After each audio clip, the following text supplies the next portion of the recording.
विद्यार्थियों, आपको मेरा प्यार भरा नमस्कार।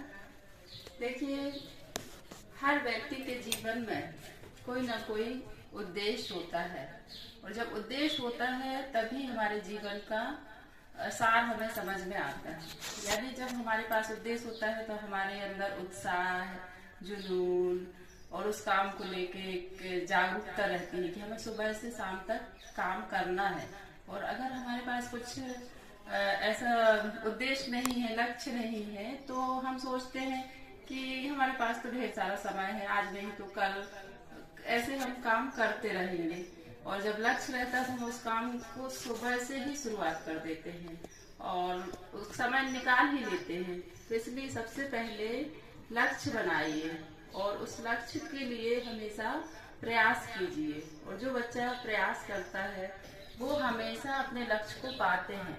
ईश्वर ने हम सबको कुछ न कुछ खास उद्देश्य से भेजा है और हम इस उद्देश्य को पा सकते हैं, प्राप्त कर सकते हैं प्रयास के माध्यम से। तो हम सबसे पहले तो अपने जीवन में खुश रहना सीखें। यानी किसी भी काम को खुश होकर करते हैं तो वो काम बहुत अच्छे से होता है और फिर हमें अच्छे से सफलता भी मिल जाती है। यदि हम पहले से सोच लेते हैं कि अरे यार मेरे से नहीं हो पाएगा, मैं नहीं कर पाऊंगी या नहीं कर सकते, ऐसा हम अगर विचार ले आते हैं तो फिर वो काम में बाधा आ जाती है। और यदि हम उसे खुशी से स्वीकार करके कि हाँ मैं कर सकती हूँ, कर सकता हूँ, इस तरह से यदि हम करते हैं तो निश्चित ही सफलता मिलती है। वो काम बहुत अच्छे से होता है जब हम खुश होकर करते हैं। देखिए, खुशी पाने के लिए कोई भी काम नहीं करें, बल्कि खुश होकर काम करें तो हमें खुशी ऑटोमेटिक ही मिलती है। यह मेरा अनुभव है कि हम कोई भी काम को जब खुश होकर करते हैं वो बहुत ही अच्छे से संपन्न होता है, बहुत आनंद आता है, कोई टेंशन तनाव नहीं होता।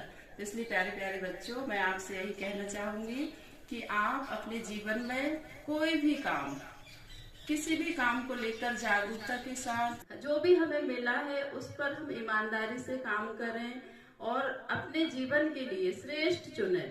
कि हमने अगर कोई एक लक्ष्य निर्धारित कर लिया है तो उस पर हम दिन रात मेहनत करें, अनुशासित रहें, समय का प्रबंधन करें और लगन से, ईमानदारी से लगातार कोई भी काम के लिए लगातार मेहनत करनी पड़ेगी।